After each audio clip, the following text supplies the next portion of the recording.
Amém. Podem se assentar, queridos. Boa noite a todos e a todas. Que a gloriosa graça de nosso Senhor e Salvador Jesus Cristo esteja em seu coração. Que momento gostoso na presença do Senhor. Estávamos ali no fundo, saltitando na presença do Senhor, alegres também por perceber os irmãos adorando com tanto entusiasmo, gente. E é isso que nós temos que pedir ao Espírito Santo de Deus, que aqueça o nosso coração, que jamais deixe com que a gente se acostume com a presença dEle, que a gente venha à igreja, venha com alegria, venha para adorar aquele que reina e vive para todo sempre, aquele que está no meio da sua igreja, aquele que anda no meio da igreja, para conhecer a igreja, para falar com a igreja, para abençoar a igreja. Jesus está aqui, queridos, Ele está vivo, nosso Jesus, Ele ressuscitou. Louvado seja o nome do Senhor. Nós queremos louvar a Deus pela sua vida que nos visita. A nossa expectativa é que você saia daqui nessa noite com a convicção de que Deus falou com você. Quero também fazer menção de um culto maravilhoso que nós tivemos ontem na casa da nossa irmã Dalva, na casa do Miguel. Que culto maravilhoso, agradecer aos irmãos que estiveram lá, aqueles que não puderam ir por justa causa, por justo motivo, mas com certeza oraram por aquele momento. Foi um culto assim maravilhoso, irmãos, recheado do testemunho vivo do que a graça e o poder de Deus pode fazer na vida de uma pessoa. Às vezes a gente pede tanto para que Deus faça milagres extraordinários, e às vezes Deus está gritando do nosso lado os milagres que Ele está fazendo, e a gente não percebe. E a vida da irmã Dalva, a vida do Miguel são testemunhos vivos. A vida do João, cadê o João? João disse que vai organizar um culto lá também, viu, Giovanete? Vai tentar ser no mínimo parecido com o de ontem, viu? Exemplos vivos do que Deus pode fazer. Que Deus continue abençoando vocês, essa família, em nome de Jesus. Meus irmãos, hoje nós estamos iniciando mais uma série de mensagens, encontros ordinários, momentos extraordinários, uma série de mensagens com 5 capítulos, que nós vamos trazer aqui 5 encontros de Jesus com pessoas comuns, como eu e você, pessoas com dilemas, pessoas com problemas, pessoas com seu histórico marcado pelo pecado. E hoje nós vamos refletir sobre o encontro de Jesus com um homem com um histórico assim muito complicado, o encontro de Jesus com Mateus. Então eu já convido a você a abrir a sua Bíblia no Evangelho segundo Marcos, capítulo 2. Nós vamos ler o bloco que vai do verso 13 ao verso 17, que é o chamado de Levi. Está ainda, talvez esteja na sua Bíblia assim. Levi é um outro nome para Mateus. O nome Mateus significa dom de Deus. Jesus o chama dessa forma. Estou lendo Marcos capítulo 2 na versão NVI. Deus continue abençoando também nosso ministério de louvor, dando cada vez mais graça e unção do Espírito Santo, em nome de Jesus Cristo. Marcos capítulo 2, verso 13 até o verso de número 17. Amém? Com calma, vamos fazer a leitura. Jesus saiu outra vez para a beira-mar. Uma grande multidão aproximou-se e ele começou a ensiná-los. Verso 14. Passando por ali, viu Levi, filho de Alfeu, sentado na coletoria, e disse-lhe: siga-me. Levi levantou-se e o seguiu. Durante uma refeição na casa de Levi, muitos publicanos e pecadores estavam comendo com Jesus e seus discípulos, pois havia muitos que o seguiam. Obrigado, varão. Quando os mestres da lei, que eram fariseus, o viram comendo com pecadores e publicanos, perguntaram aos discípulos de Jesus: por que ele come com publicanos e pecadores? Ouvindo isso, Jesus lhes disse: não são os que têm saúde que precisam de médico, mas sim os doentes. Eu não vim para chamar justos, mas pecadores. Amém? Podem se assentar em nome de Jesus. Meus queridos, o título da série é Encontros Ordinários, Momentos Extraordinários. E o tema dessa mensagem é do conforto ao propósito. Desde criança nós somos treinados a querermos ser aprovados na escola. Se nós queremos ser aprovados na escola quando crianças, nós temos que ser excelentes alunos. Não é assim, crianças? Temos que ser os melhores. Temos que tirar boas notas. Temos que ter uma excelente caligrafia. Temos que ser organizados.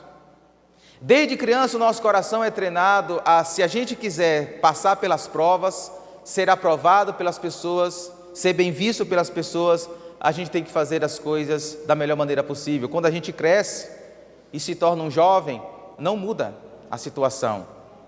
Se nós queremos ingressar numa universidade, uma boa universidade, ou quiser fazer um bom curso acadêmico, nós temos que ter boas notas na prova do Enem. Nós temos que tirar boas notas na redação, não é isso? Essa pressão cai sobre nós, não basta ser medíocre, temos que ser bons, temos que ser ótimos. Quando a gente cresce ainda mais e se torna adultos, ainda esse peso recai sobre nós. Porque, por exemplo, se a gente quer receber uma promoção no nosso trabalho, a gente tem que ser o melhor vendedor. A gente tem que ser o melhor funcionário. A gente tem que ser o funcionário do mês. A gente tem que dar bons lucros na empresa. A gente tem que ser um excelente supervisor. Não basta ser um simples funcionário. A gente tem que ser sempre o melhor. O mercado de trabalho sempre exige que, se a gente quer galgar posições mais altas no mercado de trabalho, no contexto profissional, nós precisamos ser os melhores. E quando o assunto é a relação com Deus? E quando o assunto é vida com Deus? Se nós olharmos a história de Mateus, vai nos ensinar que Deus é especialista em chamar não os melhores. Deus não chama os melhores. Deus é especialista em chamar não os sábios, não os doutores deste mundo. Muitas das vezes Ele escolhe os loucos para confundir os sábios. Ele escolhe os pequenos para confundir os grandes. E o encontro que Jesus teve com este homem chamado Mateus revela isso para nós. Sabe por quê? Para que a excelência da graça do Senhor seja ressaltada com maior nitidez. Se nós fôssemos resumir a mensagem dessa noite, o encontro de Jesus com Levi ou com Mateus, em uma frase, ficaria mais ou menos assim: o mover de Jesus em nossa direção revela a graça que perdoa e o convite a viver um novo propósito de vida. Eu vou repetir: o mover de Jesus em nossa direção revela uma graça que perdoa todos os pecados e um convite a viver um novo propósito de vida. Então, com sua Bíblia aberta, eu gostaria de traçar com vocês dois princípios aqui nessa história, nesse encontro que Jesus tem com este homem chamado Levi, com este homem chamado Mateus. Diz o texto sagrado, a partir do verso 13, que Jesus está à beira-mar. Jesus, vocês bem sabem, ele cresceu em Nazaré, mas quando João Batista foi preso, ele muda de cidade. Ele sai de Nazaré e vai um pouquinho mais ao norte para uma cidade chamada Cafarnaum, que ficava à beira do lago ou do mar da Galileia. É nesse contexto em que se dá a história aqui que nós estamos lendo. Jesus está em Cafarnaum, uma cidade à costa, que vivia à costa do mar da Galileia, e ele está passeando, e o texto diz que uma grande multidão, verso de número 13, aproximou-se e ele começou a ensiná-los. Verso 14, passando por ali, viu Levi, filho de Alfeu, sentado na coletoria e disse-lhe: siga-me. Levi levantou-se e o seguiu. Se nós fôssemos pensar na primeira lição desse texto, seria que o mover de Jesus é um convite para realinharmos o nosso coração pela sua graça. O mover de Jesus na vida de um homem e de uma mulher é um convite para realinharmos o nosso coração pela graça de Deus, pela graça divina. Como eu disse, Jesus está ali, ele está cercado por uma multidão. Por que a multidão está atrás de Jesus? Se você ler o contexto de Marcos, você vai perceber, Jesus havia realizado inúmeros milagres, Jesus já havia realizado inúmeros sinais, curando enfermos, exorcizando demônios, e a multidão está atrás de Jesus em busca de milagres. E Jesus senta à beira-mar, ou ele se posiciona à beira-mar, era um local em que ele gostava de ensinar e pregar o evangelho, e diz o texto que ele começou a ensinar aquela multidão. E o que Jesus geralmente ensinava? Ele ensinava o reino de Deus, ele ensinava os princípios e os valores do reino de Deus. Jesus entrou na história para desafiar homens e mulheres a se renderem ao reino de Deus, a realinhar as suas vidas, as suas histórias, na perspectiva dos princípios e dos valores do reino de Deus. O Rei do Reino entrou na nossa história, entrou neste mundo para desafiar, para convidar homens e mulheres perdidos e perdidas a reconstruírem as suas vidas sobre a base dos valores do reino de Deus. Era isso que Jesus ensinava, era isso que Jesus pregava. E diz o verso de número 14, que Jesus passando ali, junto à praia, junto ao mar da Galileia, ele viu um homem, ele avistou um homem chamado Levi, ou Mateus, como você preferir, filho de Alfeu. E aonde Levi estava? Ele estava sentado na coletoria. E essa informação é muito importante, porque nos diz muito sobre quem é esse Mateus. Quem é esse Levi? Quem é esse Mateus que Jesus vê e Jesus o desafia a realinhar a sua vida e a sua história na perspectiva do reino de Deus? O texto diz que esse Levi estava sentado na coletoria, ou seja, ele está sentado num posto de arrecadação fiscal, ou de arrecadação de impostos. Levi é um funcionário público do Império Romano. Vocês bem sabem, vocês que gostam muito de estudar, sobretudo história, vocês sabem que um pouco antes do nascimento de Jesus, algumas décadas antes, o Império Romano invadiu o território da Palestina e conquistou todo aquele território. Então, quando Jesus nasce, quem é que está dominando toda aquela faixa da Palestina, de Israel? São os romanos. E uma política do Império Romano era o seguinte: eles não expulsavam os moradores nativos do seu território, como fez, por exemplo, os babilônios, no exílio babilônico há 500 anos antes de Jesus, que expulsaram os judeus para outra região. Não, os romanos deixavam: olha, vocês podem morar nas suas casas, vocês podem continuar exercendo a sua fé tranquilamente. O que é que nós queremos de vocês? Dinheiro. Nós só queremos que vocês paguem os impostos. Nós só queremos que vocês paguem para morar nessa terra, porque nós é que dominamos vocês. Para sustentar toda a máquina do Império Romano, os impostos eram pesados. E os romanos, o que eles faziam? Eles contratavam nativos judeus para serem os publicanos, ou serem os coletores de impostos. Eram judeus, funcionários do Império Romano, que trabalhavam em determinadas coletorias. No caso aqui de Mateus, a coletoria de Cafarnaum, que é uma rota comercial, passava muita gente em Cafarnaum, ligando o norte com o sul, com o norte da Síria, o sul com o norte da Síria. Então ali passava muitas pessoas, muitos comerciantes, muitas pessoas que negociavam, as pessoas que trabalhavam com a venda de peixe, todas elas tinham que pagar impostos. E quem era o coletor desses impostos? Era Mateus. Mateus era um publicano. Mateus, se nós fôssemos traduzir nas linguagens de hoje, Mateus, ele era um fiscal da Receita Federal. Ele trabalhava na Receita Federal. Ele era um funcionário público. No entanto, queridos, se a gente for parar para pensar um pouco desse contexto, a gente vai perceber o seguinte: ser publicano, naquele contexto em que Mateus está inserido, não era uma profissão bem vista pelos seus compatriotas. Primeiro lugar, os publicanos se aliaram com quem? Com o Império Romano, os invasores, os opressores, os inimigos. Os publicanos se venderam para o Império Romano. Em segundo lugar, sabe o que os publicanos faziam?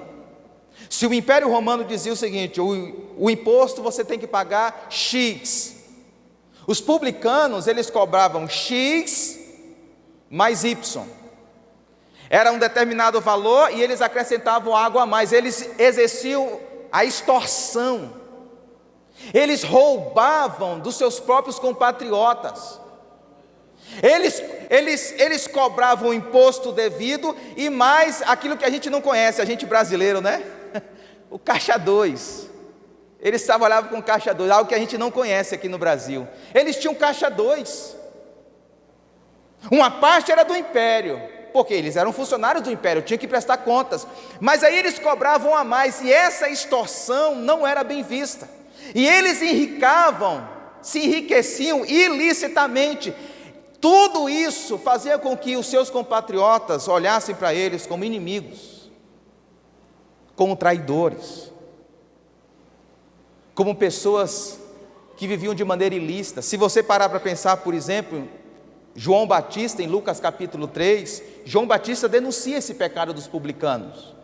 Lucas capítulo 3, versos 12 e 13, diz assim: alguns publicanos também vieram para serem batizados, e eles perguntaram para João Batista: mestre, o que devemos fazer? João então responde: não cobrem nada além do que lhes é estipulado. João Batista denuncia o pecado dos publicanos. Eles cobravam a mais, eles extorquiam o pobre, para que eles crescessem financeiramente, eles tinham que pisar no pobre, eles tiravam das pessoas além do que elas deviam, e por isso eles tinham uma vida abastada, uma vida boa, uma vida próspera, à custa do suor do outro, e isso não era bem visto pelos seus compatriotas. Eles eram tidos como inimigos, eles eram tidos como traidores, eles eram tidos como ladrões. Um coletor de impostos era visto como alguém que amava mais o dinheiro do que a própria nação, do que a sua própria reputação. Para os irmãos terem uma ideia, um publicano era tão mal visto na sociedade que eles não poderiam frequentar a igreja da época, que era a sinagoga. Eles não podiam entrar na sinagoga, eles não poderiam servir como testemunha em um tribunal, não valia de nada. Eram pessoas que eram rotuladas, marginalizadas. Por quê? Porque amavam mais o dinheiro do que a sua própria reputação, amavam mais o dinheiro do que a sua relação com Deus. Fato é que no verso 15 e 16, que nós acabamos de ler aqui do texto de Marcos, diz que os fariseus, ao observarem que Jesus está sentado com os publicanos e pecadores, eles se escandalizam, porque nenhum homem de bem se senta ao lado desse povo. Nenhum homem que se julga homem de Deus, pessoa de Deus, vai almoçar, jantar, se assentar, ter algum tipo de contato com gente dessa laia. Eles não valem nada, eles são ladrões, eles são corruptos, eles são a escória da sociedade. Eles têm um ídolo. Qual é o ídolo dos publicanos? Dinheiro. Eles fazem tudo por dinheiro. No entanto, se você ver comigo o verso de número 14, diz o texto que Jesus, passando por ali, ele viu. E o texto diz o que para nós? Quem foi que Jesus viu? O texto diz que Jesus viu um publicano. O texto diz que Jesus viu alguém que trabalha para o Império Romano. O texto diz que Jesus viu um ladrão. O texto diz que Jesus viu um homem que tem um nome. Enquanto a sociedade de Mateus, a cultura de Mateus, rotulava Levi como um publicano, como um pecador, como alguém que deveria ser marginalizado, colocado para escanteio. Jesus, ele olha e ele vê um homem, ele vê um ser humano, ele vê Levi. O texto diz no verso de número 14, passando por ali, viu Levi, filho de Alfeu. Para Jesus esse homem tem um nome. O nome dá significado à pessoa. Muitas vezes a sociedade nos rotulam, começa a rotular a nós pelas nossas características, começa a fazer uma caricatura de quem nós somos, da nossa identidade, mas Deus não nos vê com rótulos. Deus nos vê o coração, Deus nos vê a nossa identidade, Deus nos vê uma pessoa com nome, e Ele olha para esse homem com histórico de corrupção, que esse homem não é inocente, esse homem tem um histórico de corrupção, esse homem tem um histórico escuro. No entanto, o olhar de Jesus para esse homem é um olhar de acolhimento, é um olhar de graça, é um olhar de redenção. Diz o texto que Jesus passa por ali e vê Levi.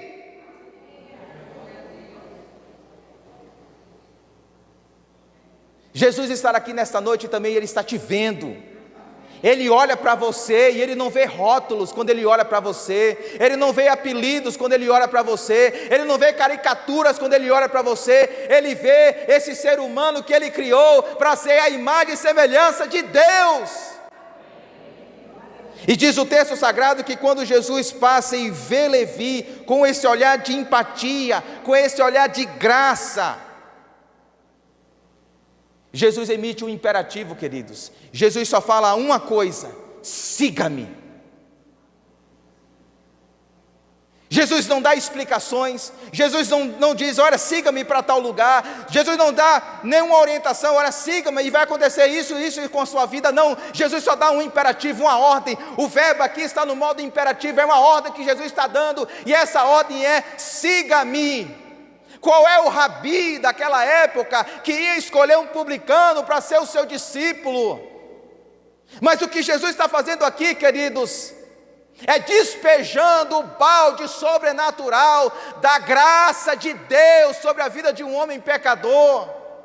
Jesus está olhando para Levi e diz: eu sei que você não merece, eu sei que você tem um histórico escuro, eu sei que você tem um histórico meio nebuloso, eu sei que o seu currículo é manchado pelo pecado e pela corrupção, mas eu estou aqui, eu sou o Redentor e eu quero que você me siga. Siga-me.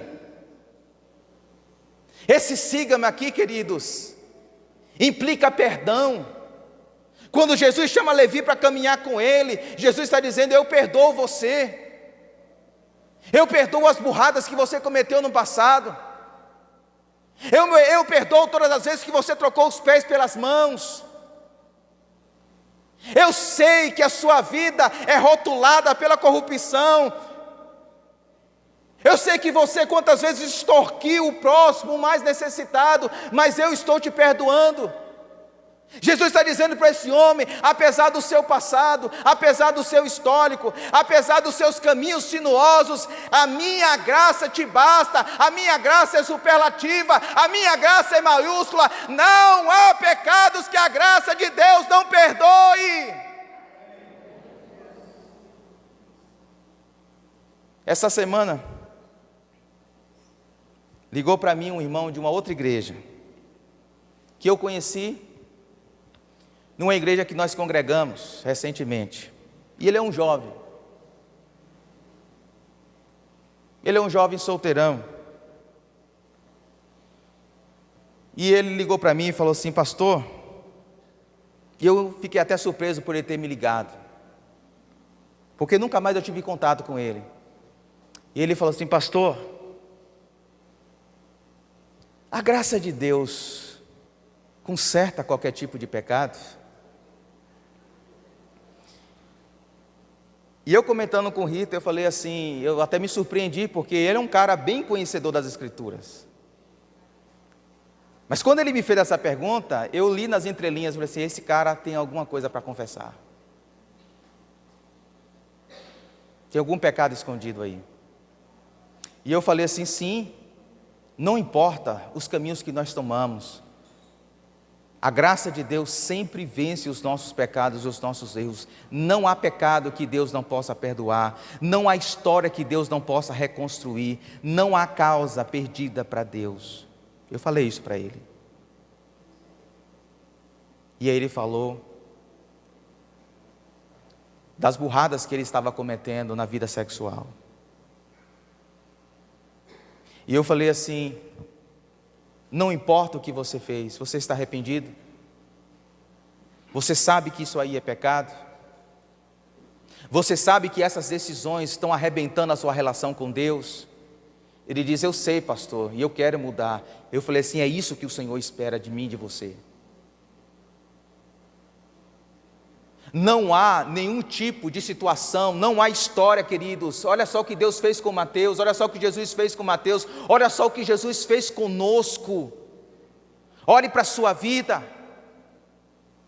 Às vezes, quando nós estamos há algum tempo na caminhada cristã, nós esquecemos de onde nós saímos, e nós jamais devemos esquecer disso, o quanto a graça de Deus foi conosco, o quanto a graça de Deus é conosco. Se não é a graça de Deus para corrigir as nossas rotas, se não é a graça de Deus para perdoar os nossos pecados, se não é a graça de Deus para reconstruir a imagem de Cristo Jesus nas nossas vidas, o que seria de mim e de você? Não importa as nossas culpas, não importa o nosso histórico, Deus está presente em nossas vidas, Ele está se movendo na nossa vida, como foi na vida de Mateus, e Ele está estendendo as suas mãos, dizendo: siga-me. Siga-me. E esse desafio de seguir aqui que Jesus lança para Mateus implicava uma coisa: seguir a Jesus implicava ele abandonar a mesa da coletoria. Seguir a Jesus implicava ele abrir mão do maior ídolo do seu coração, o dinheiro. Porque ele havia traído a nação por causa do dinheiro. Ele havia abandonado a igreja da sua época por causa do dinheiro. Ele perdeu amigos, muitos para se tornar publicano, diz os historiadores, perdiam até a esposa para ser publicano. Muitos arrebentavam a família por causa do dinheiro, muitos publicanos. Isso não acontece hoje em dia, né? Pessoas que arrebentam a família por causa do dinheiro, mas naquela época acontecia. E Mateus, quando é desafiado a seguir Jesus, é desafiado a abrir mão desse ídolo. Quando Jesus fala: siga-me, Jesus está dizendo o seguinte: largue mão da profissão que você tanto ama, que lhe enriqueceu. Abre mão do dinheiro, abre mão do seu ídolo. Às vezes, quando a gente pensa em ídolos, queridos, a gente pensa em imagens, a gente pensa em esculturas de gesso, de pedra. Mas Ezequiel 14 diz que existem ídolos do coração. Existem coisas que são bênçãos na vida da gente, que Deus nos dá, e que se a gente não tomar cuidado, se tornam ídolos. Ser funcionário público como Mateus era, ter uma vida abastada como Mateus era, não significava em si que era pecado, mas isso havia se tornado um ídolo no coração dele. E Jesus está dizendo o seguinte: não tem como você me seguir se você não abandonar esse ídolo. Não tem como um homem e uma mulher seguir a Jesus se ainda ele está abraçado com seus ídolos. Na nossa cultura existem inúmeros ídolos. Existe a beleza, o ídolo da beleza, o ídolo do reconhecimento. Existe o ídolo da segurança financeira, da prosperidade, da segurança econômica, que tanto o brasileiro busca.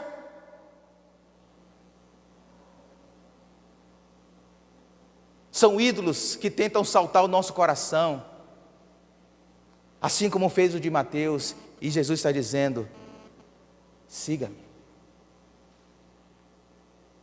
Abra mão disso tudo. Não tem como você me seguir, Mateus, se você ainda continuar sentado nesta mesa, extorquindo as pessoas. E qual é a resposta de Mateus? Diz o texto sagrado, verso 14, a parte B. Levi levantou-se e o seguiu.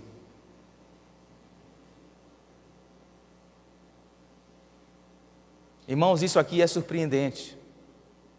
Porque quando Jesus dá uma ordem para Mateus, ele está sentado, ele está exercendo a sua profissão. E talvez ele pensou assim, não, eu vou me aposentar aqui, eu vou fazer a minha vida aqui. E de repente uma pessoa encontra ele, e essa pessoa é o Redentor, essa pessoa é o Rei dos Reis, essa pessoa é Jesus. E Jesus chama ele, siga-me. E o imperativo de Jesus bateu tanto no coração de Levi. Jesus não deu nenhuma explicação, Jesus não deu nenhum para quê, Jesus não deu nenhum porquê, Jesus não deu nenhum visto que, Jesus apenas falou, siga-me, e ele levantou-se e o seguiu, gente. Esse homem está nos ensinando que para seguir Jesus, não pode ter nenhuma outra realidade que esteja competindo com a nossa relação com Jesus. Se nós quisermos seguir a Jesus, nós precisamos, como Mateus, ter o nosso coração realinhado pela graça de Deus, a graça do Senhor que se manifestou abundantemente sobre as nossas vidas.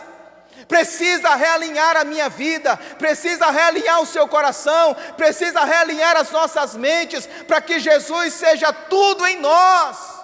Não pode ter ídolos, não pode ter competição, não pode ter outra realidade que compita com Jesus em nosso coração. Ele tem que ser o nosso Rei, Ele tem que ser o nosso Senhor, Ele tem que ser prioridade. O reino de Deus tem que ser buscado acima de todas as coisas.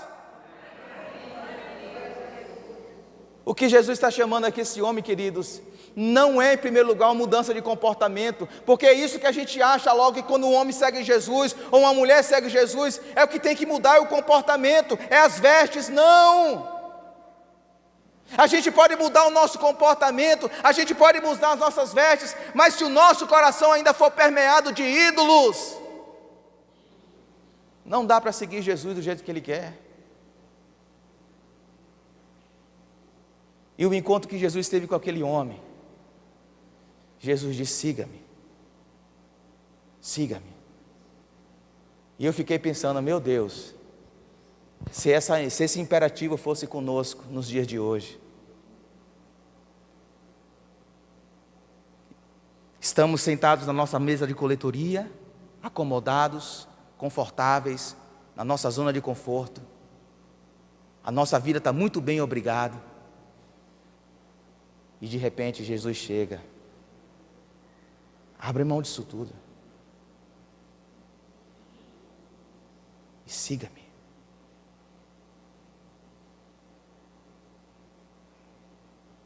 E a graça de Deus realinha a nossa mente e o nosso coração. Seguindo aqui o texto, porque quando Jesus chama esse homem se levanta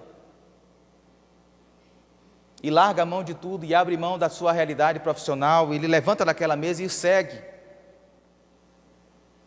Jesus começou a realinhar o coração de Levi e de Mateus com aquele encontro, e Jesus agora começa a desafiar Mateus a reconstruir ou a redescobrir o que é de fato a vida.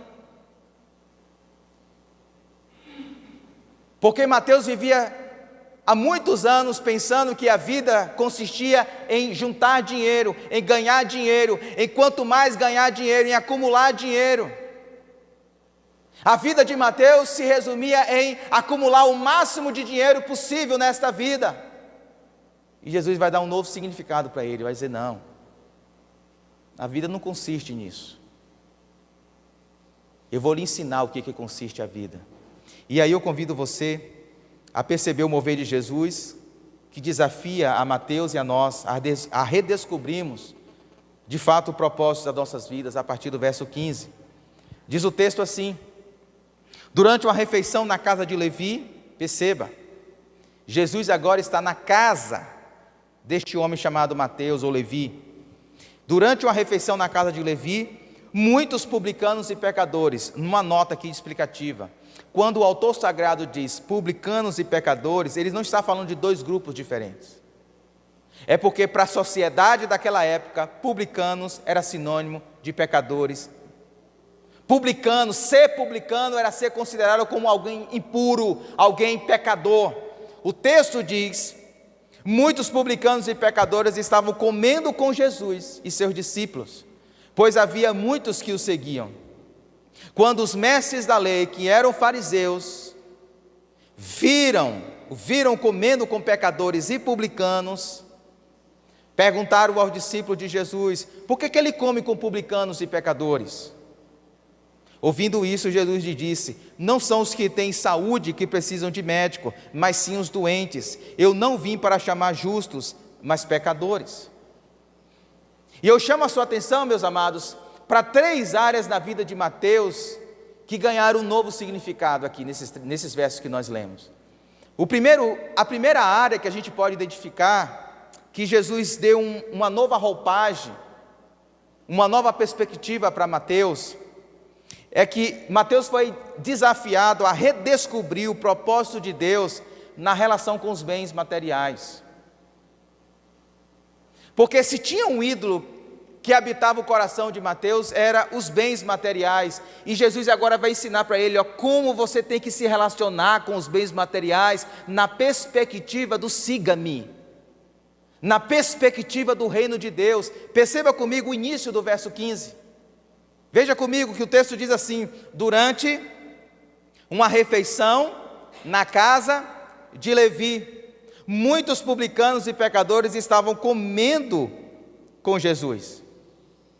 Perceba que o evangelista nos informa que, depois que Mateus recebe o siga-me e levanta daquela mesa, qual é a atitude dele? A atitude dele é promover um grande banquete na sua casa. Quando o autor sagrado traz a palavra aqui no original, refeição, essa refeição aqui dá a ideia de um grande buffet.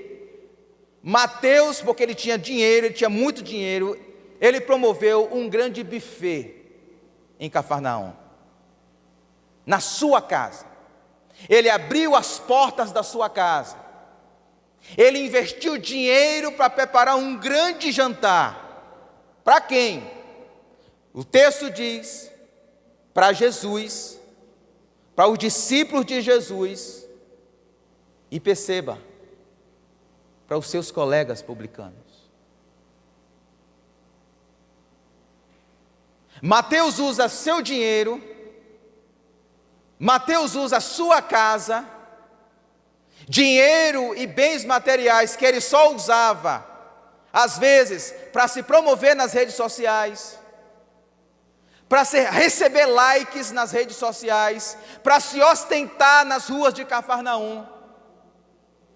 Mateus agora usa o seu dinheiro, os seus recursos materiais, a sua casa, sabe para quê? Para promover o encontro de Jesus com publicanos pecadores, para o que aconteceu com ele, para o que aconteceu com a vida dele, também aconteça na vida dos seus colegas de trabalho. E isso é impactante, meus queridos, porque quando um homem e uma mulher não lidam com os bens materiais na perspectiva do reino de Deus, sabe o que a gente faz? A gente trabalha igual um condenado para poder comprar mais. E sabe para que a gente compra? Sabe para que a gente quer consumir? A gente quer consumir para que a gente tenha para nós uma vida melhor, uma vida mais confortável. Pastor, é pecado isso? Não, mas se isso se tornar um fim em si mesmo, é. Se isso se tornar o nosso objetivo final, é um pecado, queridos. Porque se tem uma coisa que a gente não vai levar para a glória, se tem uma coisa que a gente não vai levar para os céus, se tem uma coisa que a gente não vai poder levar no caixão, em mortalha, são os nossos bens materiais. Deus nos dá recursos, Deus nos dá condições financeiras, Deus coloca oportunidades e recursos em nossas mãos para que o reino de Deus seja promovido, para que pessoas encontrem Jesus. Quantas vezes nós estamos sentando na mesa da nossa casa com o nosso cônjuge para planejar as nossas finanças?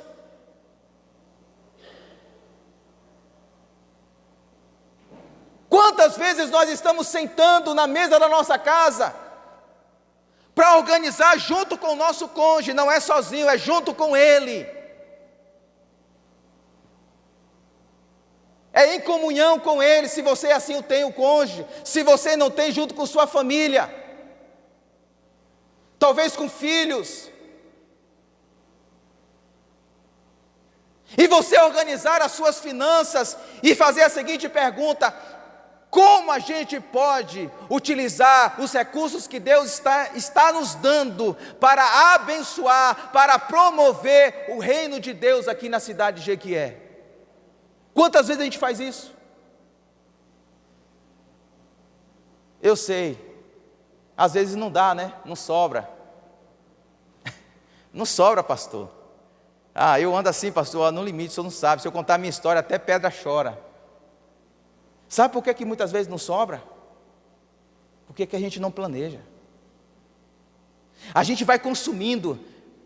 A televisão vai jogando para nós, as redes sociais vai colocando para nós coisas que a gente não precisa. E a gente vai consumindo sem pensar, sem refletir. E a gente vai comprando, e a gente vai gastando. E a gente entra no limite, no crédito especial. A gente entra no crédito rotatório. E a gente vai se embolando financeiramente. Não vai sobrar mesmo não, se não tiver planejamento diante de Deus.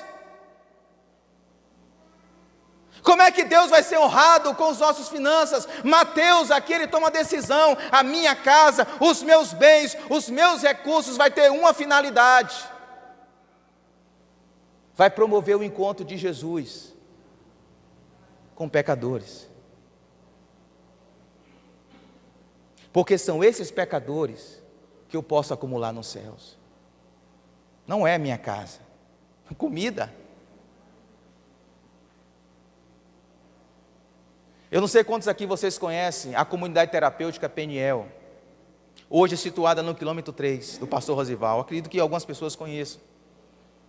Eu conheci o pastor Rosival em 2016. Eu coloquei no meu carro um irmão e falei assim: vamos procurar uma comunidade terapêutica aqui em Jequié que esteja precisando de uma ajuda. E nós conhecemos o pastor Rosival. E a gente achou que ia ser abençoado nesse encontro. Na verdade, é a gente que foi abençoado. A gente ganhou tanto tempero naquele dia. E de lá para cá eu tenho acompanhado eles.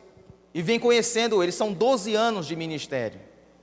E certo dia, eu conversando com o pastor Rosival, eu fiz a seguinte pergunta: pastor, como é que tudo começou? E ele explicou para mim que ele morava em Apuarema, ainda mora, e faz esse trânsito ainda hoje, de que é Apuarema. Mas ele morava em Apuarema junto com sua esposa. E de repente chegou um dependente químico. Uma pessoa completamente drogada na sua casa. Sujo, fedendo. E quando ele abriu a porta, ele tomou aquele impacto. E ele me disse que a primeira reação dele foi tentar rejeitar aquela pessoa. E a esposa dele falou assim: não, se esse homem bateu aqui, é porque Deus quer que a gente acolha. Esse homem tomou um banho, comeu uma refeição e começou a morar com esse casal. Pegue o princípio, não pegue o exemplo não, viu? Pegue o princípio. Isso foi o início de uma comunidade terapêutica que cuida de dependentes químicos, pessoas que estão viciadas com a sua vida na sarjeta por causa das drogas. Tudo começou quando um homem e uma mulher abriu a sua casa para acolher um dependente químico. São 12 anos, agora eu lhe pergunto, quantos homens esse projeto não abençoou? Quantas famílias, quantos casamentos esse projeto já não reconstruiu, queridos? Tudo isso porque um homem e uma mulher tomou uma decisão: eu vou usar os bens materiais que Deus me deu para promover o reino de Deus. O que Deus tem colocado nas tuas mãos? Às vezes Deus coloca nas nossas mãos influência, às vezes Deus coloca nas nossas mãos recursos financeiros. Pastor, eu vejo tão pouco, é no pouco que Deus multiplica. Nós adoramos, nós servimos o Deus Todo-Poderoso. Semeia e deixa Deus fazer a obra. Nós temos que ter fé, queridos, nós temos que ter intencionalidade. Esse homem, assim que ele assumiu o compromisso de seguir a Jesus, de levantar naquela coletoria, ele tomou uma decisão: eu vou abrir a minha casa, eu vou promover um banquete, um buffet, um jantar, para que Jesus se encontre com os meus colegas de trabalho e cause no coração deles o que ele causou no meu. Segunda área que Jesus impacta a vida de Mateus, perceba comigo, verso 15 ainda. Mateus é desafiado a ganhar um novo significado, um novo propósito nos relacionamentos interpessoais. Se você perceber comigo o verso 15, diz assim: durante uma refeição na casa de Levi, muitos publicanos e pecadores estavam com Jesus. E quem é que estava com Jesus? Também, o texto diz, os discípulos de Jesus, pois havia muitos que o seguiam. Agora pense comigo aqui a cena. Está lá na mesa de João, uma mesa grande, acredito, cheia de comida. Em volta dessa mesa está Mateus, está Jesus, está um lote de publicanos e pecadores e também os discípulos. Aparentemente você fala assim: ok, uma reunião comum, nada a ver. Mas deixa eu te esclarecer uma situação aqui. Se você parar para analisar, quem são um dos discípulos que Jesus, em primeiro lugar, chama para segui-lo? Vão ser Pedro, vai ser André, vai ser Tiago, vai ser João. Todos eles recebem o mesmo siga que Jesus disse para Mateus, eles também receberam. E eles eram o quê? Qual é a profissão deles? Pescadores. Pergunta: quem é que explorava os pescadores para pagar os impostos do comércio da pesca? Quem é que cobrava? Quem é que batia na porta de Pedro com um boleto na mão para ele pagar? Os publicanos. Era Mateus, eram os colegas de Mateus. Os pescadores odiavam os publicanos.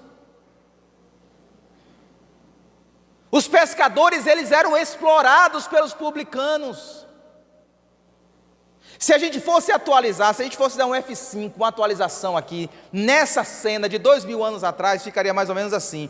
Pense em juntar na mesma mesa Jesus, aí de um lado você tem os petistas, do outro lado os bolsonaristas. Porque é isso que está acontecendo.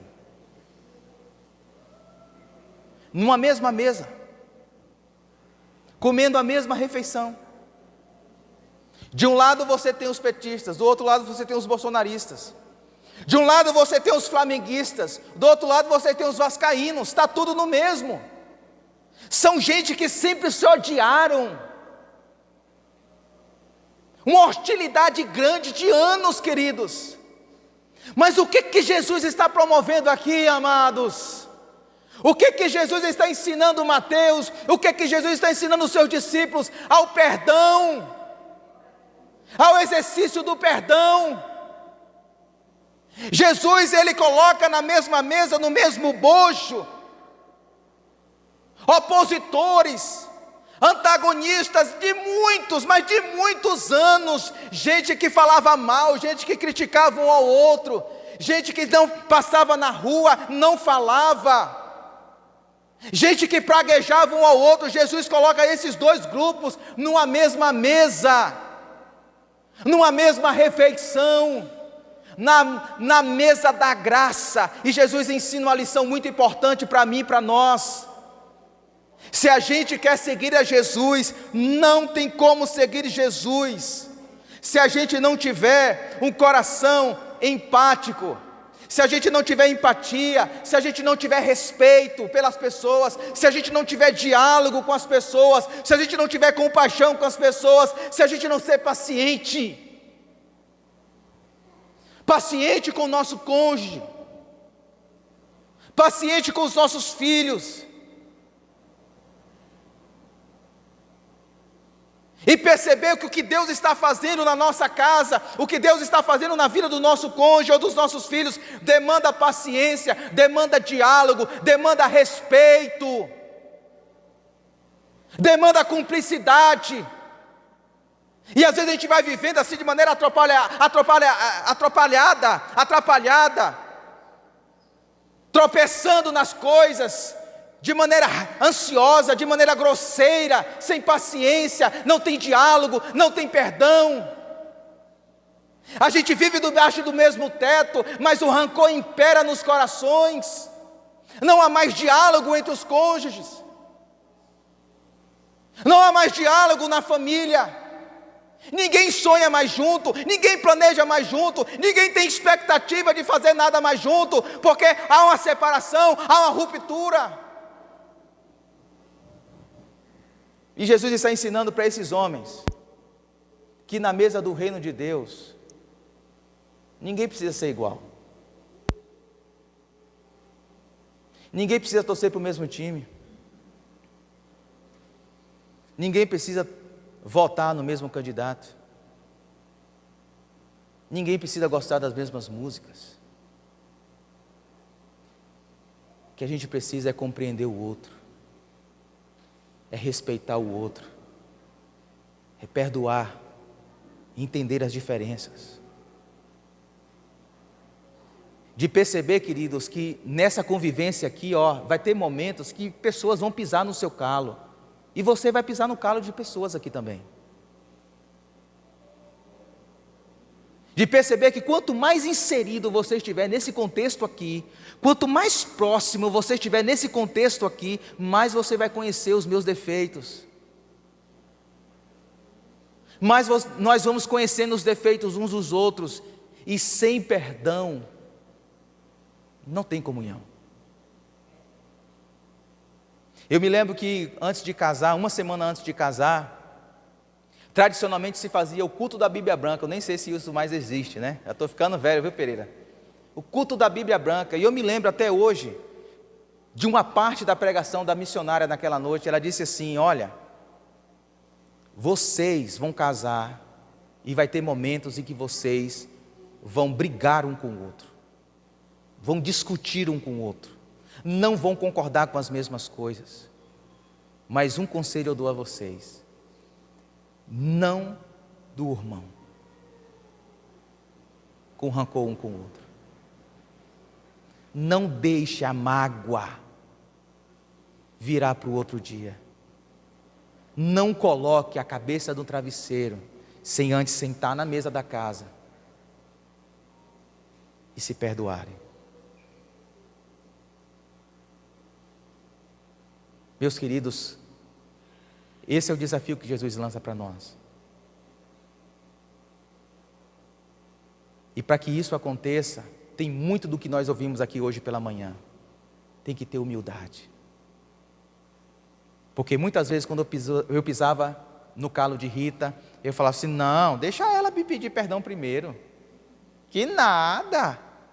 É ela que tem que me procurar, eu sou um homem da casa. Coração fechado. Nesses momentos, o Espírito Santo me lembrava dessa palavra. Eu ia até ela: me perdoe. Talvez é isso que você tem que fazer quando você chegar em casa hoje. Talvez é o seu filho que está precisando ouvir isso. Talvez é um colega que está precisando ouvir isso. Talvez seja o seu cônjuge. De você sentar na mesa da sua casa e dizer: me perdoe, a culpa é minha.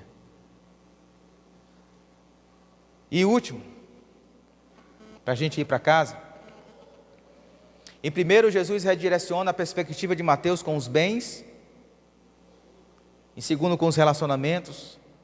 E por último, na relação com o próprio Deus. Porque se você ler comigo os versos 16 e 17, veja a tensão que está acontecendo aqui nos versos 16 e 17. O texto diz: quando os mestres da lei, que eram fariseus, o viram comendo com pecadores e publicanos, perguntaram ao discípulo de Jesus: por que ele come com publicanos e pecadores? Ouvindo isso, Jesus lhe disse: não são os que têm saúde que precisam de médico, mas sim os doentes. Eu não vim chamar justos, mas pecadores. Meus queridos, percebam o que está acontecendo aqui. O texto diz que nessa cena, entre Jesus, publicanos e pecadores, Mateus e os seus discípulos, existe um outro grupo. Um grupo que o texto chama de mestres da lei ou fariseus. E quem são essas pessoas? Os fariseus, eles eram um grupo religioso que começou muito bem. Eles tiveram início naquele período ali, na sua Bíblia, às vezes você pode encontrar isso. No final do Antigo Testamento, até o início do Novo Testamento, às vezes tem Bíblias que tem 3 páginas em branco. Isso significa que existe um período entre o final do Antigo Testamento, entre Malaquias e Mateus. A gente chama disso de período intertestamentário. É um período de 300 anos, e os grupos de fariseus surgem nesse período. E os fariseus surgem com um pensamento de renovação espiritual. É como se fosse um avivamento que estivesse acontecendo ali naquele período. E eles trazem para Israel um grande avivamento espiritual. No entanto, com o passar do tempo, eles começam a pensar que Deus gosta mais deles porque eles são bons, porque eles conseguem obedecer, porque eles conhecem a lei, porque eles são praticantes. Eles acham que Deus ama mais eles porque eles são bons. Eles querem conquistar o amor de Deus pela sua performance espiritual. E esse grupo está nessa cena. E se você parar para pensar comigo, entre o verso 16 e o verso 17, quantas vezes o autor sagrado repete a mesma frase, publicanos e pecadores? Quantas? Quantas vezes? 3 vezes. Por que o autor sagrado repete por 3 vezes essa mesma expressão? Publicanos e pecadores estavam naquele jantar. E os fariseus estavam também. Porque o autor sagrado quer dizer para mim e para você o seguinte: aquela cena está marcada pelo pecado. Aquele ambiente está marcado pelo pecado. Quem está naquele ambiente são pecadores, hostilizados, rotulados pela cultura. E quando os fariseus veem que Jesus está sentado, está comendo com esse tipo de gente, com essa laia,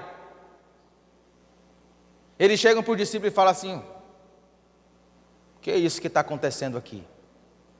Se esse homem realmente fosse o Messias, se esse homem realmente fosse um homem de Deus, se esse homem realmente fosse um religioso, ele não estaria comendo com esse tipo de gente.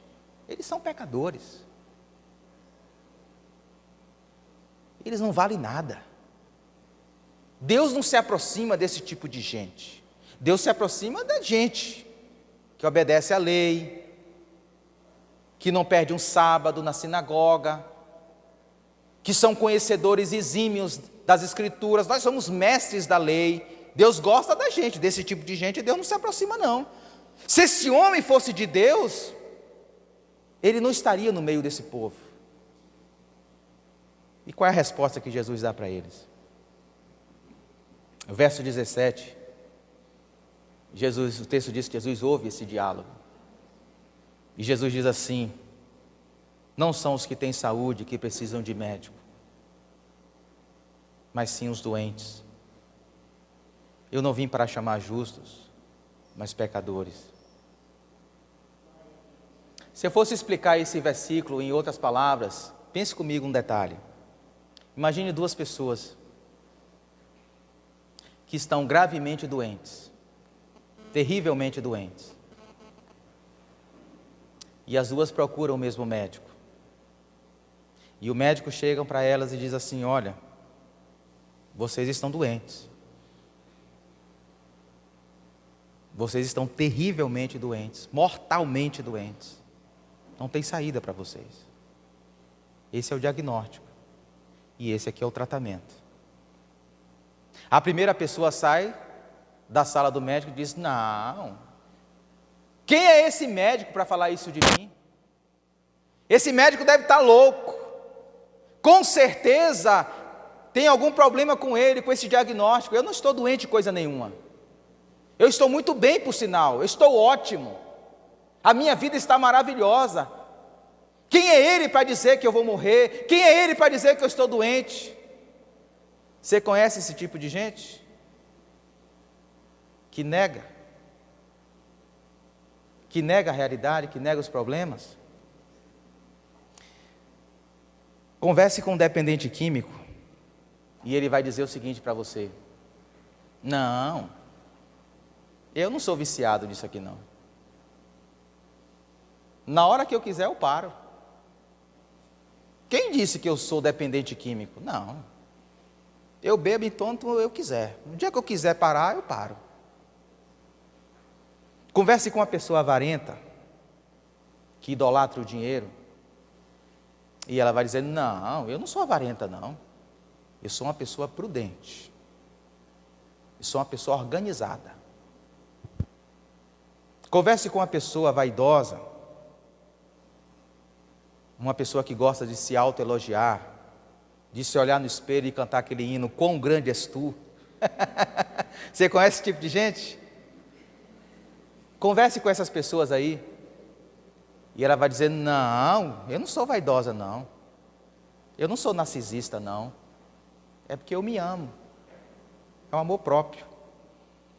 Converse com uma pessoa iracunda, grosseira, e ela vai dizer o seguinte: não, eu só falo a verdade, eu não levo desaforo para casa, o que eu tenho para dizer eu solto mesmo, porque eu sou verdadeira. Converse com uma pessoa ansiosa, uma pessoa que o problema está vindo lá na China e ela já está preocupada, e ela vai dizer: não, eu não sou ansiosa não, eu sou proativa. Gente que nega os pecados, gente que nega que precisa ser transformada por Jesus, e enquanto a gente negar, não há transformação. Agora pense comigo na segunda pessoa que saiu da sala do médico. Ela diz assim: ok, doutor, realmente a minha situação é delicada, e eu não sei o que fazer.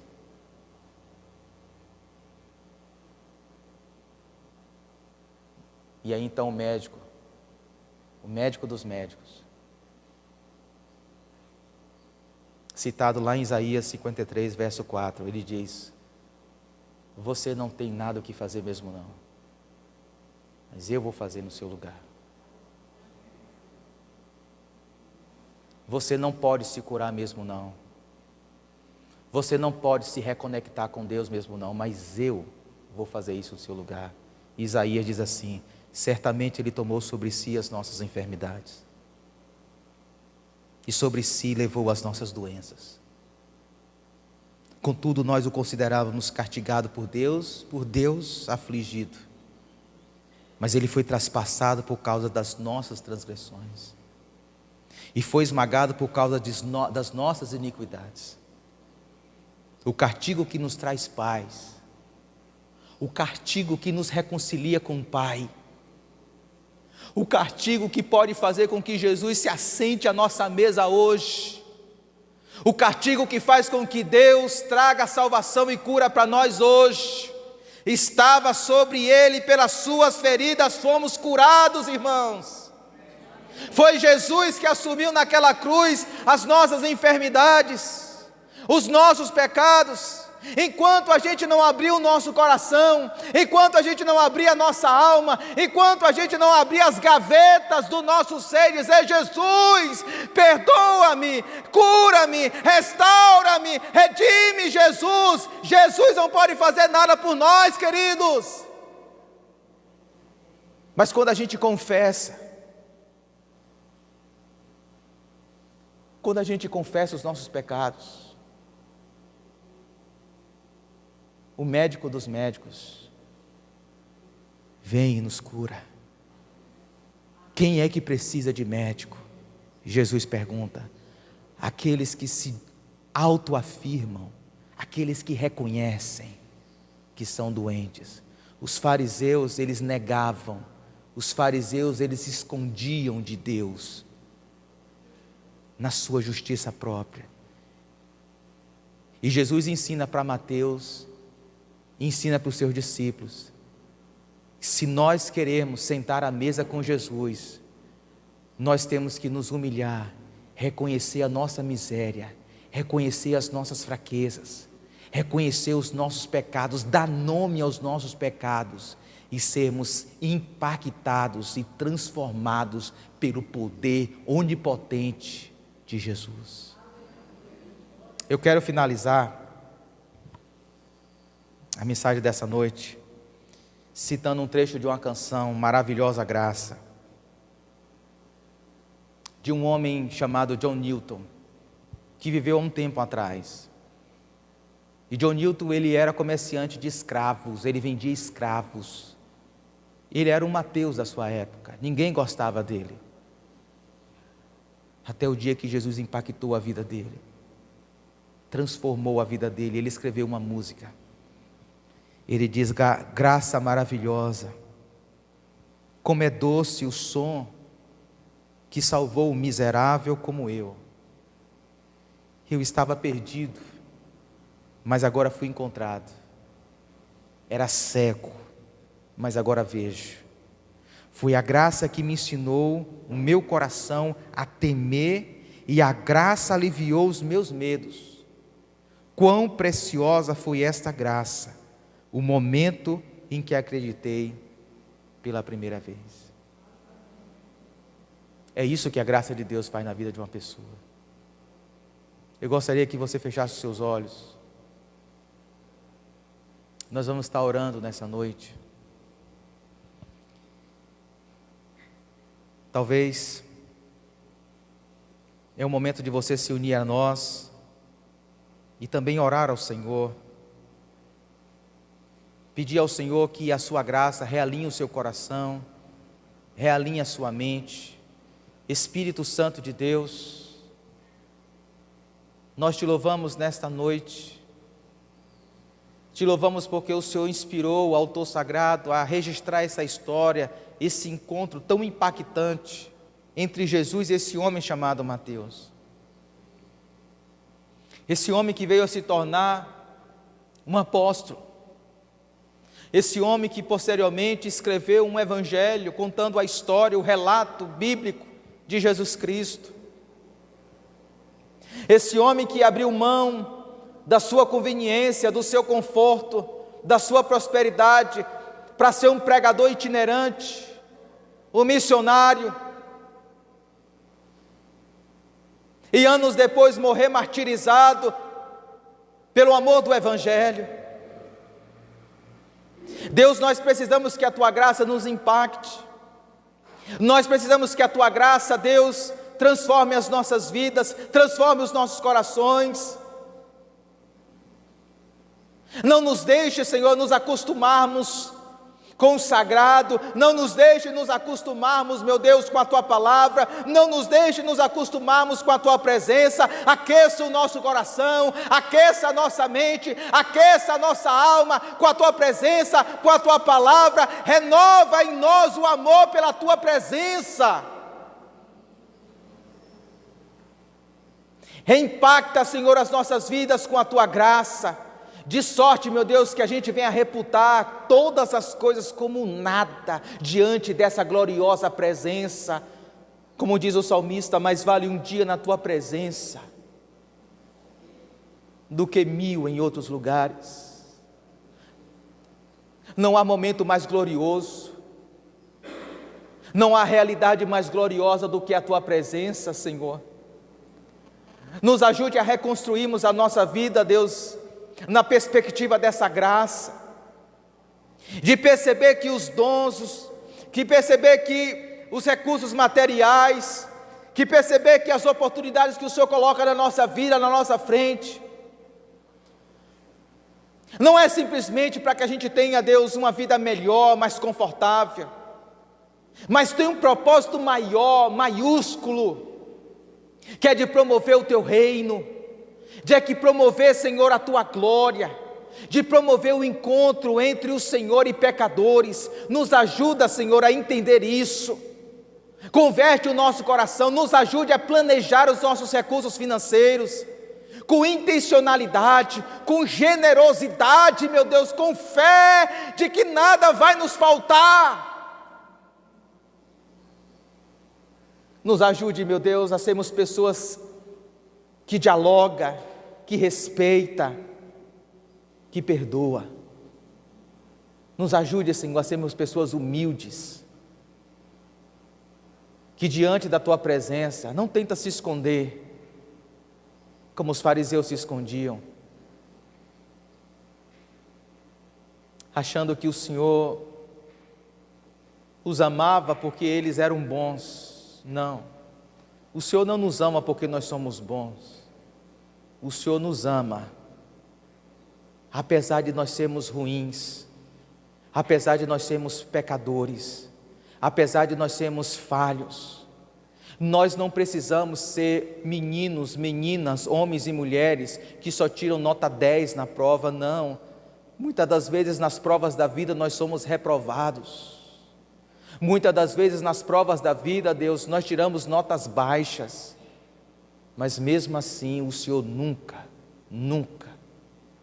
nos abandonou. Nos ajude a nos satisfazer no Teu amor e na Tua graça.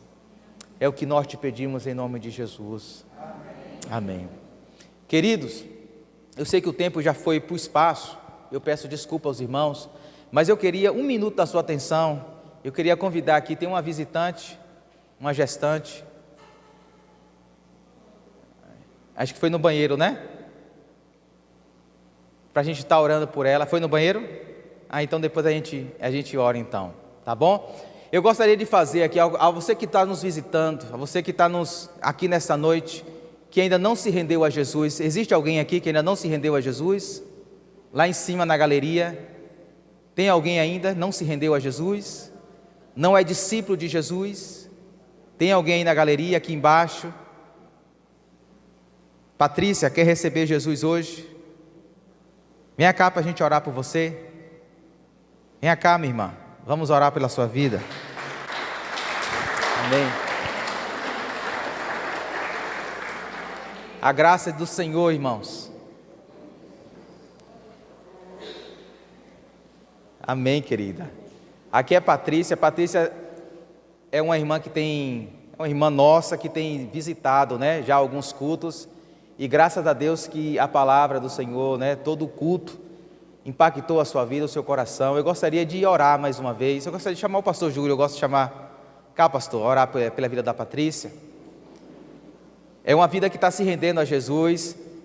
Há 2 semanas foi o Manuel, está forte. Vamos alimentar aí essa classe de novos batizandos, né, pastor? Pastor, ore por ele, não. Vamos orar, queridos. Vamos ficar em pé, irmãos, vamos orar por Patrícia.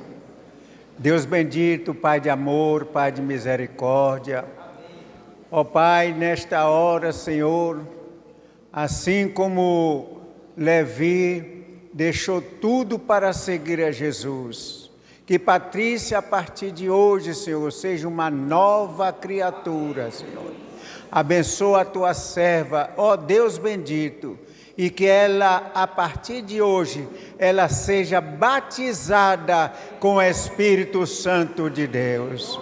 E abençoa todos nós te pedimos estas bênçãos em nome de Jesus. Amém e amém. Deus abençoe, minha irmã. Gente, eu gostaria que você acolhesse a Patrícia. Não saia sem falar com ela. Senta aqui, Patrícia. Pode sentar. A irmã chegou, não foi? Amém. Vamos ter outro momento aqui. Como é seu nome? Luana. Gente, a Luana está gestante e ela vai ser abençoada com o projeto Aqueça um Bebê. Cadê a oferta, minha irmã? Ó a oferta. Ó o investimento que vocês têm feito no projeto Aqueça um Bebê. Amém.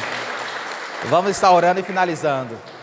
Deus amado, Deus Todo-Poderoso, eu entrego nas Tuas mãos a vida de Luana, desse bebezinho que está no seu ventre. Nós entregamos essa família em Tuas mãos, nós entregamos a casa dela, o lar dela, e nós te pedimos que seja uma gestação saudável, que seja uma gestação abençoada pelo Senhor, que essa criança venha ao mundo, Senhor, para te servir e para te adorar. Continue conduzindo a vida de Luana, do seu esposo, em nome de Jesus. Continue abençoando a teu povo, Senhor, aqui nesta casa. É o que nós te pedimos em nome de Cristo Jesus. Amém. Que o amor de Deus, que a graça de nosso Senhor e Salvador Jesus Cristo e as consolações do Espírito Santo de Deus sejam com todos nós, desde agora e para sempre. Amém, amém, amém. Deus abençoe, queridos. Deus abençoe, minha irmã.